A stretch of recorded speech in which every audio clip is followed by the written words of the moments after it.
Hello everyone, welcome back to my channel. So hope so you are doing great, and in this video today is our day 5 of our PYQ practice series, NOSET PYQ practice series. So start करते हैं with the questions that is a 30-year-old woman present with persistent hyperactivity. So this question I have given you for a task कि comment that answer in the comment box. So many of you have given the correct answer, but some of you have given the incorrect answer. So now I am telling you the correct answer with proper explanation, right? So the question is, a 30-year-old married woman present with persistent hyperactivity, very important, reduced need for sleep, and mark increased goal directed behavior, including working throughout the night for several days, right?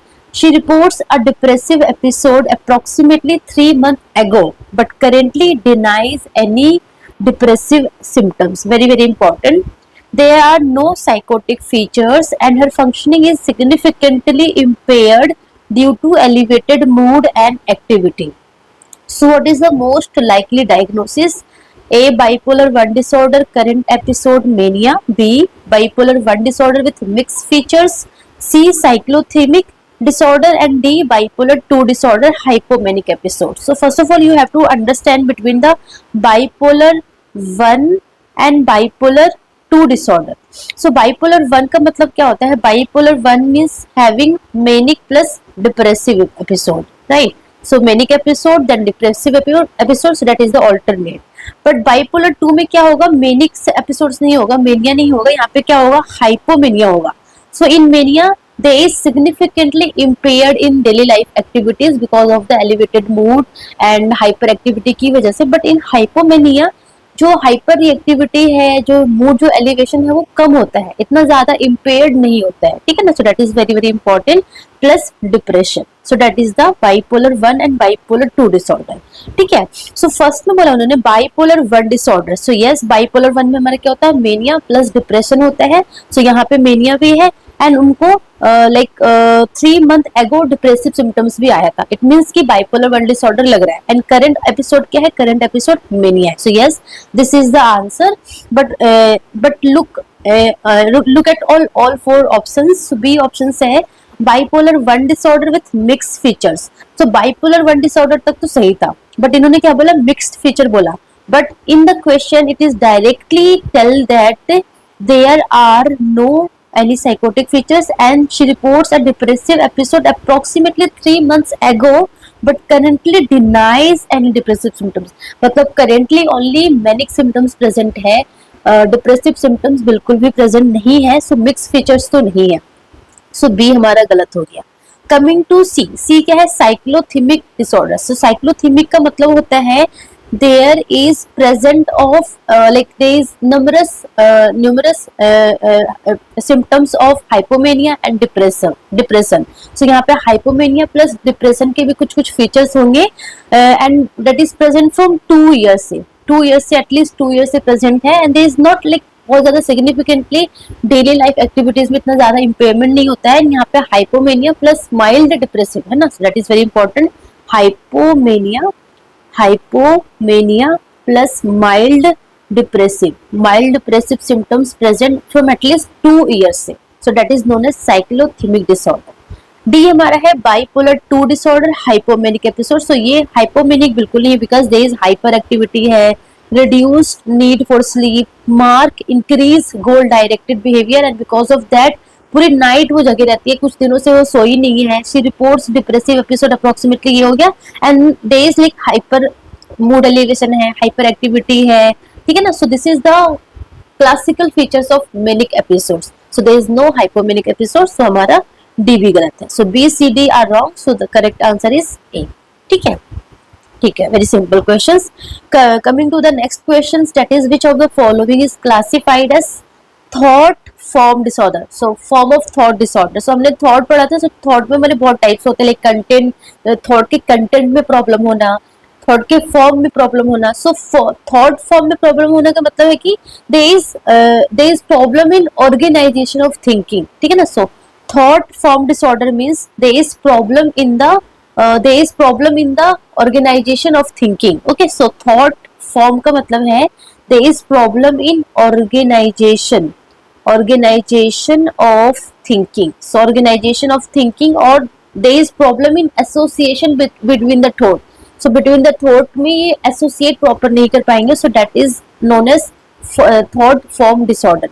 So thought form disorder में हमारा like आता है टेंजेंशियलिटी हो गया, सर्कमस्टेंशियलिटी हो गया, नियोलॉजिज्म हो गया, लूजनिंग ऑफ एसोसिएशन हो गया, परसिवरेशन हो गया. सो ये सारे हमारे थॉट फॉर्म डिसऑर्डर में आते हैं. ठीक है ना. एंड ये जो एग्जांपल है डिल्यूजन का, delusion comes under content of thought. So thought के कंटेंट में अगर प्रॉब्लम होगा that is known as delusion. Right. So content of thought में कौन सा प्रॉब्लम आएगा? That is the delusion, that is firm fixed false belief, है ना. So that is the delusion. So delusion of persecution, delusion of reference, grandiose delusion, and D is the circumstantiality and tangentiality. तो answer क्या होगा? Last वाला answer हमारा correct है. तो देखो ये जो क्वेश्चन है ना, इसमें हम like with the use of our common sense भी हम इसको इजीली कर सकते हैं. अगर आपको नहीं भी पता होगा ना कि थॉट फॉर्म क्या होता है, देन आपको लगेगा यार ये भी डिल्यूजन है, ये तीनों तो डिल्यूजन ही है. तो ये सारे के सारे डिल्यूजन से रिलेटेड है, एक यही है जो थोड़े अलग है. तो आप इस तरीके से भी आप क्वेश्चंस कर सकते हो ना. So by elimination method you can correct this questions also. ठीक है. सो करेक्ट आंसर इसका क्या होगा? That is C is the correct answer. ठीक है. Coming to the next question, that is a 38-year-old woman with schizophrenia on haloperidol reports restlessness and trouble sleeping. I can't stay still 5 at night. What side effect is she likely experiencing? So very very important questions. देखो patient को क्या ले रहा है? Haloperidol ले रहा है. क्या है उसको? स्किजोफ्रेनिया है. So because of that antipsychotics drug लेगा.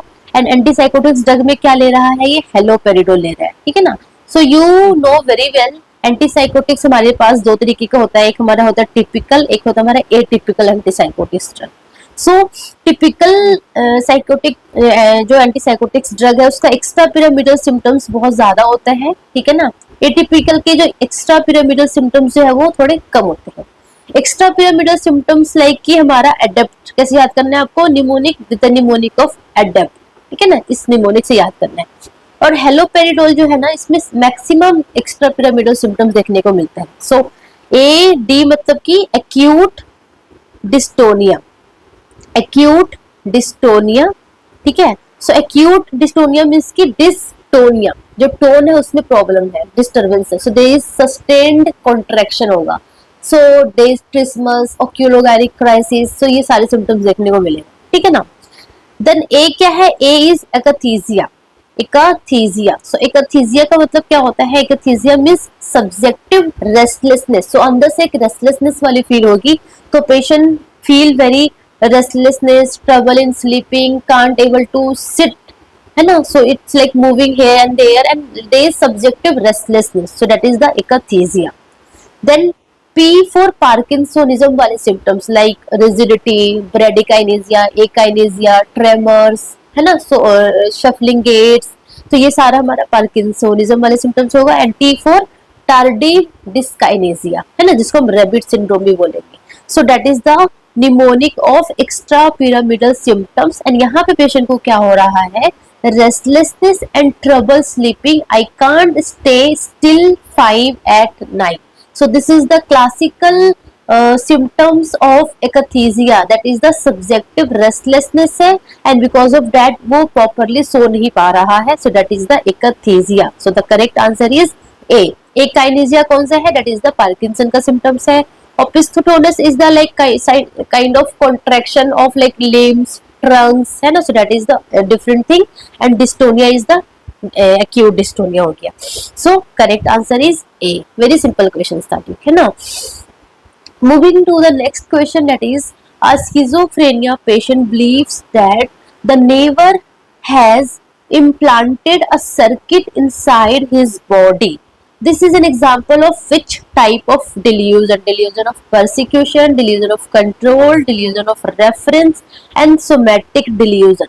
So whenever there is talking about the body. So whenever there is talking about the body, it is always related to the soma. है ना? Soma means body. So soma means body. So somatic delusion में क्या होगा?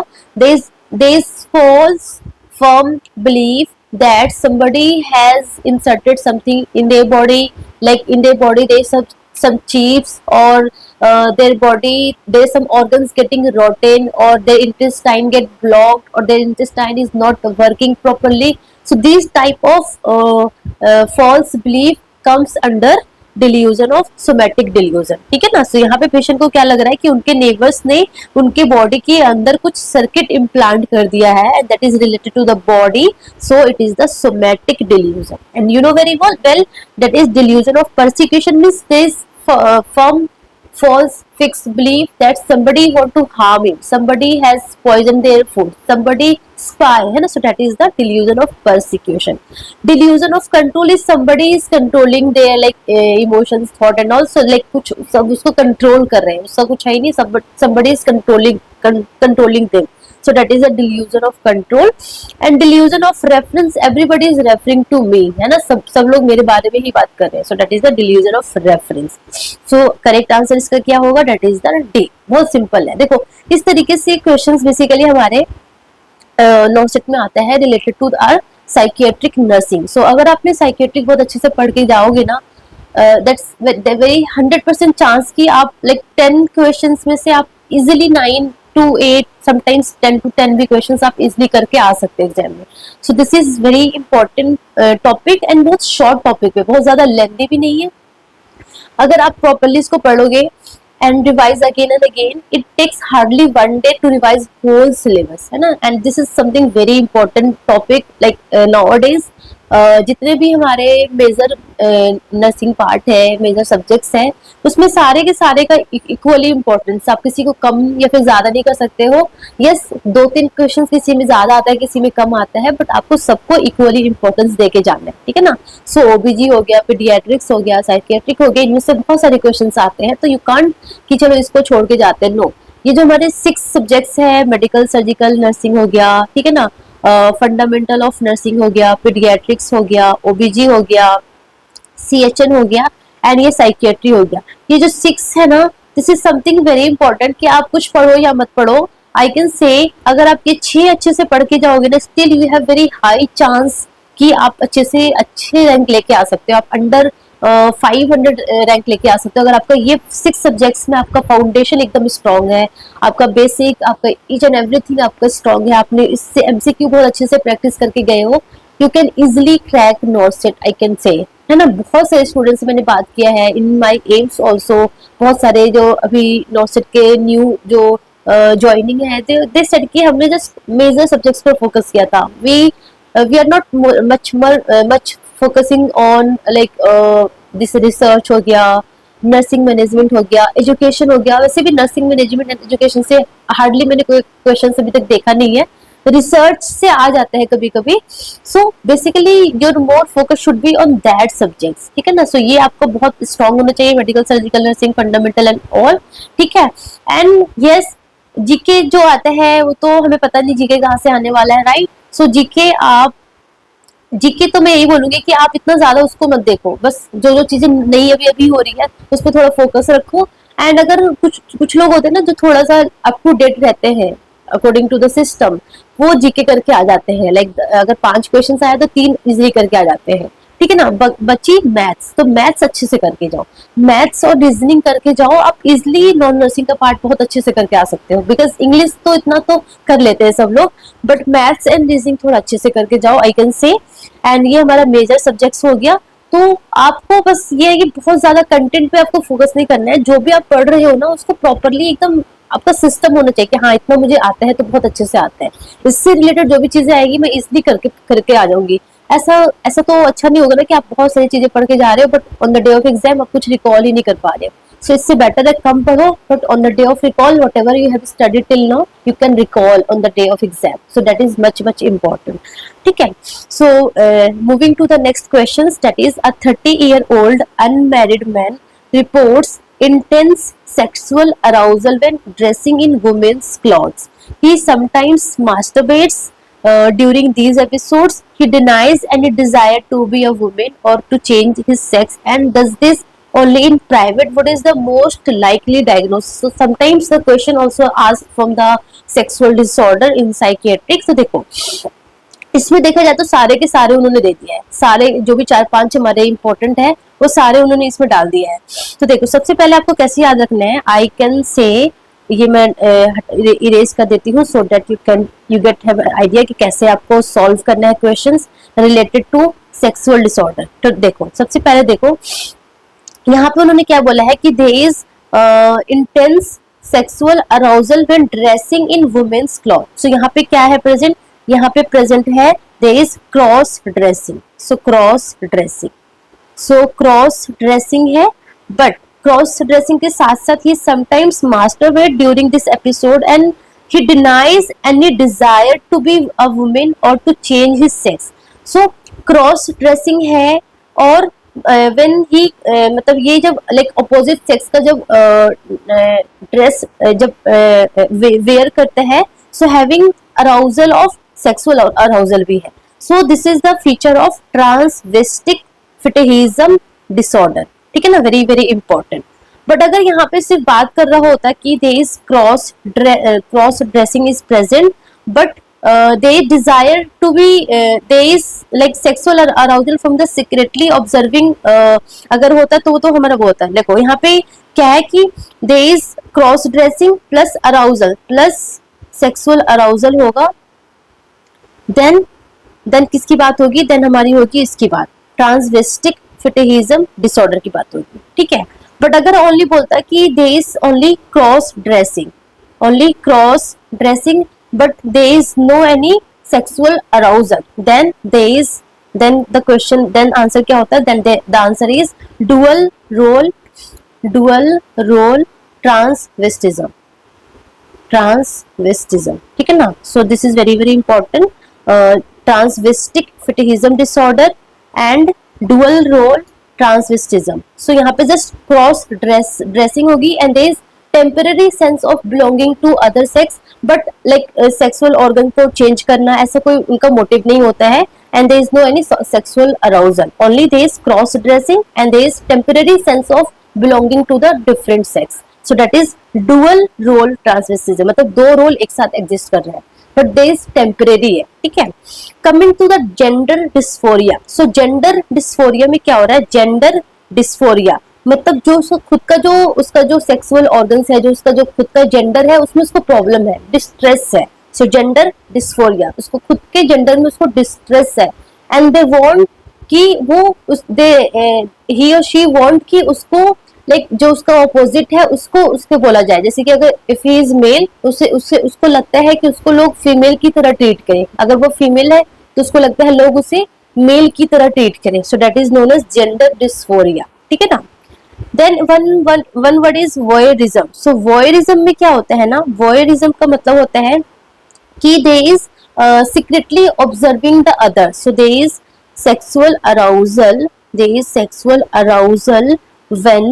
when secretly observing the others like unsuspecting people like naked people हो गया या undressed people को जब वो observe करेगा, so there is sexual arousal, then it is known as voyeurism. And the last one is the exhibitionistic disorder. So exhibition में क्या होता है, मतलब कि E for exhibition और E for मतलब expose करना, तो वो खुद के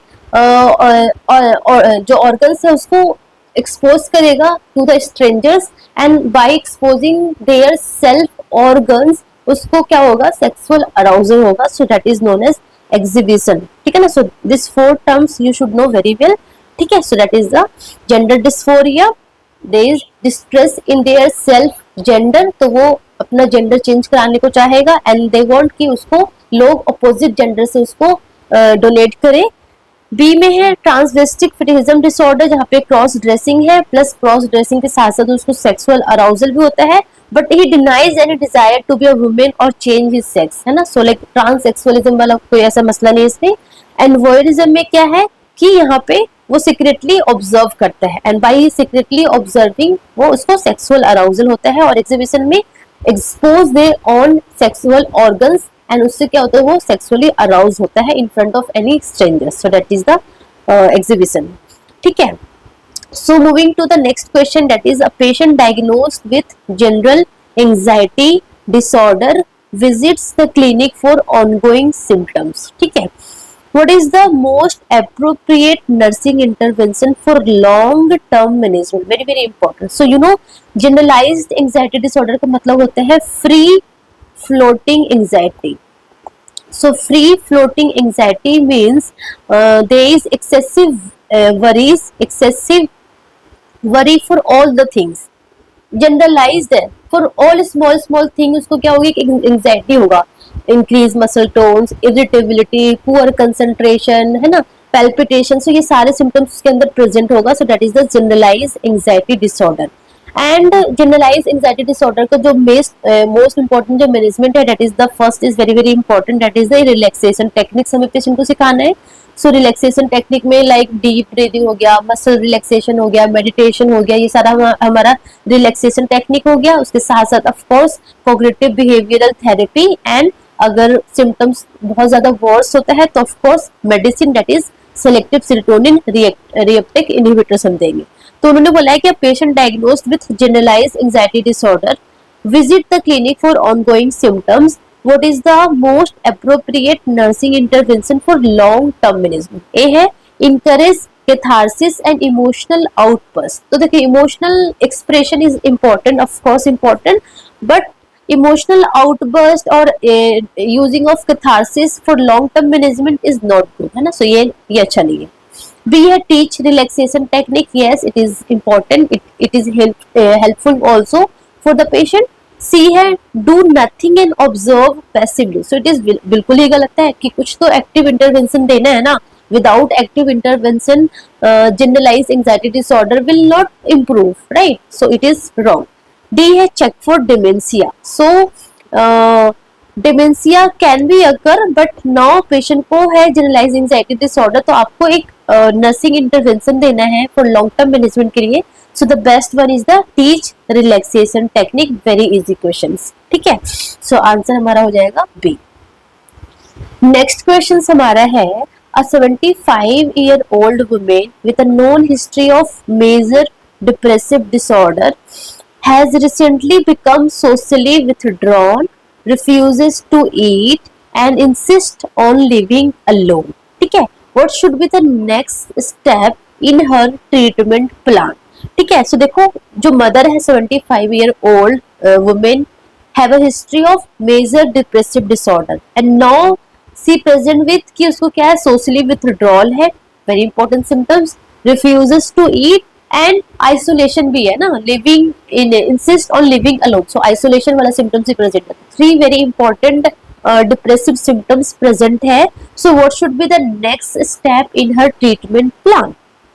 So A, conduct a neurological follow-up to assess dementia। So yes, it can be कि depression है, dementia भी हो सकता है and 75-year-old भी है, but यहाँ पे उसको major depressive disorder भी है known case of, प्लस उसके साथ साथ उसको जो symptoms है वो भी सारे depression के हैं and there is very high chance कि suicidal risk भी हो सकता है, प्लस न्यूट्रिशन में भी अफेक्ट हो रहा है क्योंकि वो रिफ्यूज टू ईट कर रही है ना, सो यहाँ पे आपको कुछ एक्टिव ट्रीटमेंट की नीड है। So only neurological follow up for assess dementia is not very much important. B है initiate anti depression therapy and monitor her progress, yes it is important. C provide family education about normal aging and encourage social support. So yes ki by aging there is some problem, but the symptoms that is present in the questions, that is socially withdrawal, refuses to eat, insist on living alone, it is not the normal aging process, right? So it is again wrong, A is also wrong। D है no intervention is needed at this time, absolutely wrong, because there is like socially withdrawal, refuses to eat, isolation, so there is very high chance कि patient can do suicide, है ना, सो suicidal risk भी बहुत ज्यादा है। सो हमें properly anti depressants हो गया, प्रॉपर लाइक पेशेंट को ऑब्जर्वेशन की नीड है, प्रॉपर न्यूट्रिशन की नीड है, सुसाइडल प्रिवेंशन की नीड है। सो ऑफ कोर्स बी क्या होगा, B is the correct answer. ठीक है, सो I hope you understand these questions very well.